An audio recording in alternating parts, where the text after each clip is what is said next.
السلام علیکم ورحمۃ اللہ وبرکاتہ۔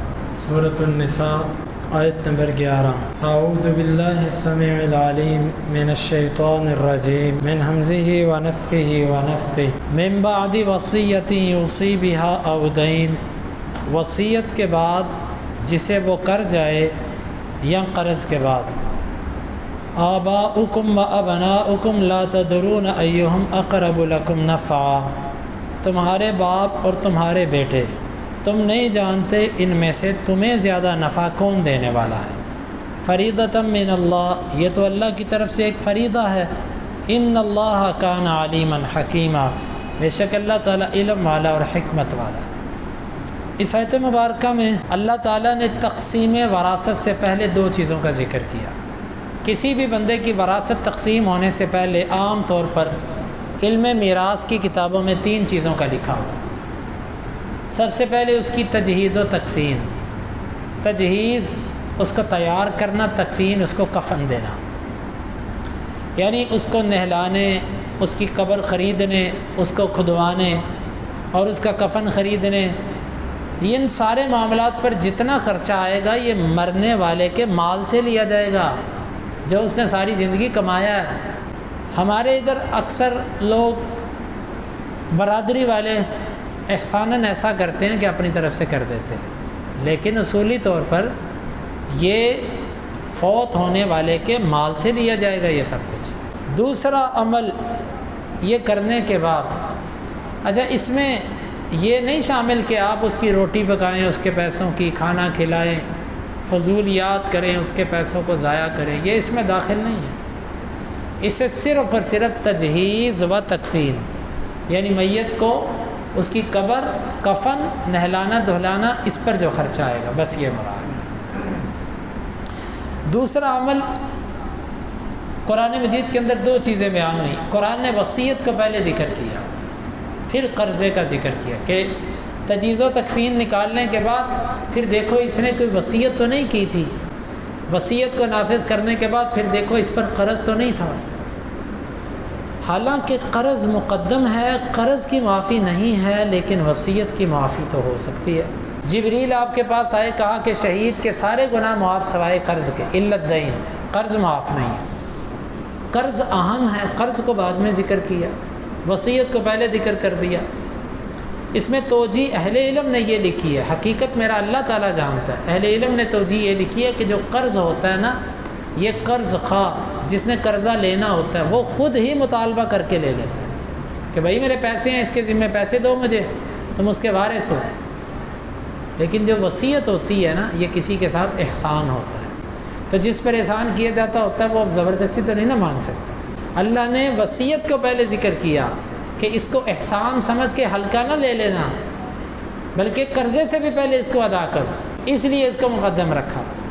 اب وصیت کے بارے میں قاعدہ ہے، وصیت یہ ہے کہ جو وصیت کرے اس کا مال ٹھیک ٹھاک ہونا چاہیے۔ جس کا تھوڑا سا مال ہو اور وہ وصیت کر جائے، وہ وصیت نہیں ہے۔ ایک صحابی نے اپنے غلام کو مدبر بنا دیا۔ مدبر بنانا یہ ہوتا تھا کہ وہ کہہ جاتا تھا کہ میرے مرنے کے بعد یہ غلام آزاد۔ اللہ کے نبی صلی اللہ علیہ وسلم کو پتہ چلا کہ اس کی وراثت ہی یہ ہے اور اس نے اس کو مدبر بنا دیا۔ آپ نے غلام بیچ کر اس کو پیسے پکڑا دیے۔ چل، ایک بندے کا ایک مکان ہے، 3 مرلے 5 مرلے 10 مرلے، بچے ہیں اس کے، وہ کہتا ہے جی میں نے مسجد بنانی ہے، میرے مرنے کے بعد اس 10 مرلے کی مسجد بنا دی۔ بھائی تو نے چھوڑا کیا ہے جو مسجد بنا دی؟ تھوڑی سی تیری جائیداد ہے، وہ بھی تو بچوں کو محروم کر رہا ہے اس سے۔ یعنی کہ اہل علم اس بات پر متفق ہیں کہ وصیت اس بندے کی لی جائے گی جو ٹھیک ٹھاک مال چھوڑ کر جائے، گزارے والا مال چھوڑ کر جانے والا۔ آج کے دور میں یوں کہہ لیں ایک بندے کے 3-4 بچے ہیں اور وہ 3-4 کروڑ کی جائیداد چھوڑ کے جاتا ہے۔ میں نہیں سمجھتا کہ یہ 3-4 کروڑ کی جائیداد میں سے وصیت ہو، ہے کتنا؟ تھوڑی بہتی وصیت، 1 لاکھ 2 لاکھ 4 لاکھ کی وصیت تو کوئی بات نہیں ہوتی، اتنی تو سب کو سمجھ آ جاتی ہے۔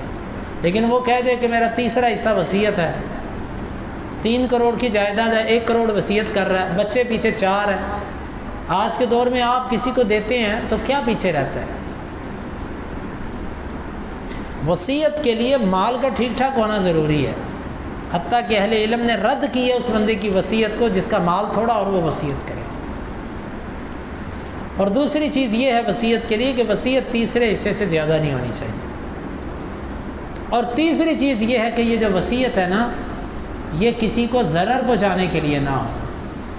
اگر ضرر پہنچانے کے لیے وصیت ہوگی تو وہ بھی کینسل۔ ضرر پہنچانا یہ ہوتا ہے، مثلا ایک بندے کو پتہ ہے کہ میرا مال جانا ہی جانا ہے ان کے پاس، وہ کہتا ہے اچھا چلو بھاگتے چور کی لنگوٹی سے، سارا مال تو میں روک نہیں سکتا لیکن ان کو کچھ نہ کچھ تو کم کروں نا، جہاں اس کو 1 روپیہ جانا ہے وہاں اس کو 50 پیسے جائیں، یہ جائز نہیں ہے۔ ضرر پہنچانے کے لیے وصیت کرنا بھی جائز نہیں۔ مثلا ایک بندہ ہے، اس کی اولاد نہیں ہے یا اس کی بیٹی ہے، عام طور پر ایسا کرتے کون ہیں؟ جن کی اولادیں نہیں ہوتی، وہ کیا کرتے ہیں؟ وہ وصیت کر جاتے ہیں۔ کیوں؟ وہ کہتے ہیں ہماری کون سی اولاد ہے، ہم اپنے بھائیوں کو بھتیجوں کو کیوں دے کے جائیں، حالانکہ بھتیجے اس کے وارث ہیں۔ آپ کون ہوتے ہیں کہ اللہ کے تقسیم کیے ہوئے میں مداخلت کرنے والے؟ آپ کی کیا جرت؟ اللہ کہتا ہے فریضۃ من اللہ، یہ اللہ کی طرف سے فرض کردہ چیز ہے۔ اس لیے ایسی وصیت کرنا جس سے یہ مقصود ہو کہ کچھ نہ کچھ تو میں توڑوں نا، یہ درست نہیں ہے۔ تو یہ 3 چیزیں وصیت کے حوالے سے۔ اور اسی طرح وصیت کسی وارث کے حق میں نہیں ہو سکتی، جو وارث بن رہا ہے اس کو وصیت نہیں جا سکتی۔ اور بعض لوگ یوں کرتے ہیں، اپنے کسی نہ کسی بیٹے کو فائدہ پہنچانے کے لیے یوں کرتے ہیں کہ سب بیٹوں میں وراثت تقسیم ہو رہی ہے، باپ جاتے ہوئے نا ایک بیٹے کے حق میں وصیت کر جاتا ہے۔ یہ جائز تو ہے، کیونکہ تایوں چچوں کے ہوتے ہوئے پوتا وارث نہیں ہوتا۔ اب پوتے کے لیے وصیت جائز، لیکن اگر وہ ایک بیٹے کو سپورٹ کرنا چاہتا ہے، اس کو زیادہ دینا چاہتا ہے، بہانہ بیٹا بنا رہا ہے کہ میں اس کو وصیت کر رہا ہوں، اب بظاہر جائز صورت ہے یہ، لیکن یہاں پر بھی دیکھا جائے گا کہ وہ ہیلا تو نہیں کر رہا، باقی بیٹوں کو ضرر بچانے کے لیے ایک کو زیادہ دینے کے لیے ایسا تو نہیں کر رہا وہ۔ یہ سب چیزیں دیکھی جائیں گی۔ وراثت کے جو مسائل ہیں یہ بڑے باریک ہیں، کیونکہ یہ روپے پیسے کا، جس کو روپے پیسے سے بڑی محبت ہوتی ہے نا، وہ پوجا کرتا ہے اس کی۔ مومن آدمی اللہ کی قسم وہ پیسوں کو جوتے کی نوک پہ رکھ کے چلتا ہے کہ یار یہ بھی کوئی چیز ہے جس کی خاطر میں اللہ سے دشمنی مول لوں، یہ بھی کوئی چیز ہے جس کی خاطر میں جو ہے نا وہ کسی سے خفا ہو جاؤں۔ تو پہلی چیز وصیت او دین یا قرض۔ تیسرا عمل وراثت تقسیم ہونے سے پہلے یہ کیا جائے گا قرض کی ادائیگی۔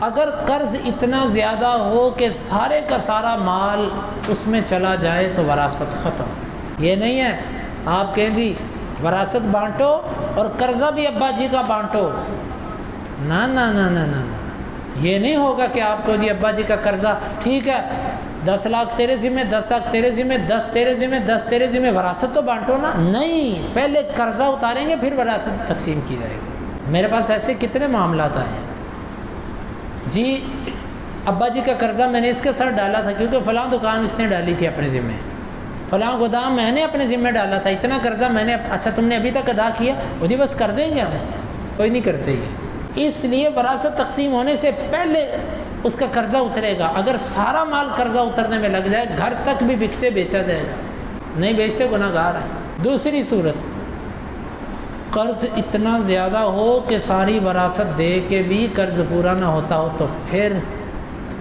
پھر جنہوں نے وارث بننا تھا نا ان سے کہیں گے لینے کی بجائے دینے کے پڑ گئے، اب تم دو۔ جو وراثات ہے ان کو بلایا جائے گا کہ تم نے وارث بننا تھا لیکن اب یہاں پر تمہیں دینے پڑیں گے، دو قرضہ اتارو اس کا، وہ قرضہ بھی اتاریں گے۔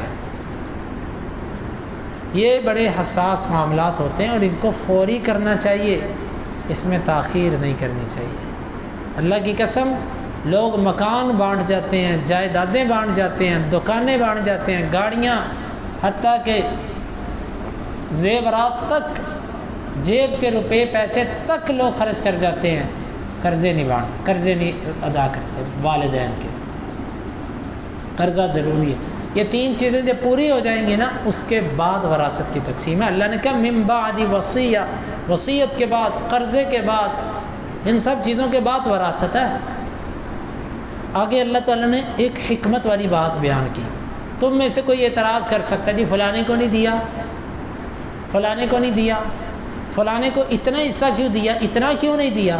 اللہ تعالیٰ فرماتا آباؤکم و ابناؤکم لا تدرون ایہم اقرب لکم نفعا. تمہیں نہیں پتہ کہ تمہیں فائدہ کون دے گا، تمہارے باپ دیں گے کہ تمہارے بیٹے دیں گے. اللہ کو پتہ ہے، اس لیے اللہ نے جس کا جتنا حصہ رکھا نا، اللہ کو پتہ یہ اتنا قریب تھا اور اتنا فائدہ دے سکتا تھا، اس لیے اللہ نے اس کا حصہ زیادہ رکھا. اللہ کی اس تقسیم پر تم اعتراض نہ کرو. کیوں؟ تمہیں پتہ ہی نہیں ہے کون زیادہ نفع مند ہے. فریضۃ من اللہ، یہ اللہ کی طرف سے فرض ہے. اب اللہ کے فریضے کو جو بندہ تبدیل کرے گا، سود کھانا ہی حرام نہیں ہوتا، خنزیر کھانا ہی حرام نہیں ہوتا، شراب پینا ہی حرام نہیں ہوتا، بہنوں کی وراثت کھانا بھی حرام ہوتا ہے. بیٹیوں کو بڑے طریقے سے کھڈے لین لگانا اور بیٹوں کے نام جائیدادیں کر دینا، یہ بھی حرام ہے. بہنوں کے حصے کو لیٹ کرتے جانا اور باپ کی جائیدادوں کے کرائے کھاتے جانا اور 20-20 سال بعد جا کے اس جائیداد کو تقسیم کرنا اور 20 سال تک کرائے کھاتے رہنا، یہ بھی حرام ہے. ہم حرام اسے سمجھتے ہیں کہ جو ہماری عقل میں آ جائے. یہ سب چیزیں بھی حرام ہے. فریضۃ اللہ کے فریضے کا تارک ہے. ان اللہ کان علیما حکیما، بے شک اللہ تعالیٰ علم والا اور حکمت والا ہے. میں کل جا رہا تھا تو ایک نوجوان نے مجھے روکا. وہ کہنے لگا جی ہمارے بڑے کہتے ہیں کہ جی ہم پہلے گھر میں سے اس کو بیچ کر حصہ دیں گے اپنی بہنوں کو، یعنی ہماری پھوپھیوں کو، تو پھر جو ہے نا ہم حج عمرے پہ جائیں گے. تو میں نے ان سے کہا کہ جی یہ تو نہیں ہوگا، ہم نے گاؤں والی زمین سے دے دیا بس کافی ہے، یہاں پر تو ہم رہتے ہیں، یہ کیوں دیں؟ اللہ اکبر. میں نے پھر اس کا سمجھایا. میں نے کہا اللہ کے بندے تم کرائے پر چلے جاؤ، تم جہاں مرضی جاؤ، کسی کا حق تم نہیں کھا سکتے. مجھے وہ کہتا جی یہ تو ہماری ضرورت تھی. میں نے کہا تمہارے پاس 2 روٹیاں ہوں، ایک کسی کی ہو اور ایک تمہاری ہو، اور تمہیں ضرورت تو 2 روٹیاں کھانے کی، تم کسی کا حق کھا سکتے ہو؟ کہتا نہیں. میں نے کہا کہ تمہیں مکان کی ضرورت ہے لیکن مکان کسی اور کا حق بھی ہے اس میں، تو تم مکان اپنے پاس روک سکتے ہو؟ کہتا نہیں. میں نے کہا پھر اس کو الحمدللہ بات سمجھ آ گئی. واللہ ایک بندہ جو اس طرح کے معاملات میں رکاوٹ بنتا ہے، دنیا میں بندہ بندے کی زبان نہیں بند کر سکتا، دنیا میں بندہ وارے نہیں آنے دیتا. لیکن یہ رب کی عدالت تو ایسی ہے کہ ادھر کچھ نہیں چلنا، چلاکیاں ساری دنیا کی. اس لیے میرے عزیز بھائیوں، بیٹیوں کو، بہنوں کو جن کا حصہ اگر آپ کے پاس ہے، فوری طور پہ امانت دیانت کے ساتھ اس کو واپس کیجئے. میرے رب سے بڑھ کر کوئی غفور الرحیم نہیں ہے. اس کو بیچیں مکان کو، آپ چھوٹا مکان لیں، آپ کرائے پر جائیں، آپ کسی کا حق تو ادا کریں. دیکھیں اللہ آپ کو بھاگ کیسے لگاتا. چلو دنیا میں نہ بھی ملے آپ کو اپنا گھر امتحان کے طور پر، لیکن آزمائش بھی ہوتی ہے. اللہ تعالیٰ کے ہاں بھی تو پھر کوئی اجر ہے کہ نہیں ہے. اس لیے یہ اللہ کا فریضہ ہے. ان اللہ کان علیما حکیما. اس مسئلے کو بیان کرنے کے بعد اللہ نے 2 اپنی صفات کا تذکرہ کیا. حقیقت میرے اللہ کے پاس ہے، جو مجھے سمجھ آتی ہے وہ یہ ہے. اللہ نے کہا ہے کہ یہ جو میں نے تقسیم کی ہے یہ علم کی بنیاد پر کی ہے. علیما، یہ علم والے کی تقسیم ہے. لہٰذا جو کسی چیز کا عالم ہوتا ہے نا، اس کے اوپر آپ اعتراض نہیں کر سکتے. حکیمہ، اس تقسیم کے اندر خالی علم نہیں استعمال ہوا بلکہ کمال درجے کی حکمت بھی ہے. بعض دفعہ علم ہوتا ہے حکمت نہیں ہوتی، اور بعض دفعہ حکمت ہوتی ہے علم نہیں ہوتا. یہ تقسیم جس کی ہے اس کے پاس علم بھی ہے اور حکمت بھی ہے. تو تم میں سے کوئی ایسا علیم اور حکیم نہیں ہے، اس لیے اس پر اعتراض نہ کرو، اس لیے اس میں تاخیر نہ کرو. تمہاری ناقص عقلیں ایک چیز کو نہ سمجھ پائیں لیکن یہ چیز حق ہے. بعض کہتے ہیں جی ہمارا ابا تو ہمیں کہہ کے نہیں گیا تھا تم نے گھر بیچ کے بہنوں کو حصہ دینا. بعض یہ کہتے ہیں جی ابا جی کہہ گئے تھے تم میں سے کوئی ایک خرید لے، بس جب تک ہم میں سے کوئی اس قابل نہیں ہوتا کہ وہ خریدے ہم نے اس کو نہیں جانے دیں گے. تمہارا ابا قرآن تھا، تمہارا ابا حدیث تھا. اللہ کے بندوں کیسی بات کرتے ہو؟ اللہ اور اس کے رسول کے حکموں کے سامنے اپنے ابا جان کو لے کر آتے ہو. والدین کا احترام اپنی جگہ پہ، ان کی عزت و تکریم اپنی جگہ پہ. اللہ کے حکموں کے آگے، رسول کے حکموں کے آگے اپنے والدین کو کھڑا مت کریں. ان کو بھی گناہگار کرتے ہیں، خود بھی گناہگار ہوتے ہیں. اللہ رب العالمین سے دعا ہے اللہ تعالی ہمیں ان مسائل کو سمجھنے کی اور ان کے تقاضوں کو پورا کرنے کی توفیق عطا فرمائے۔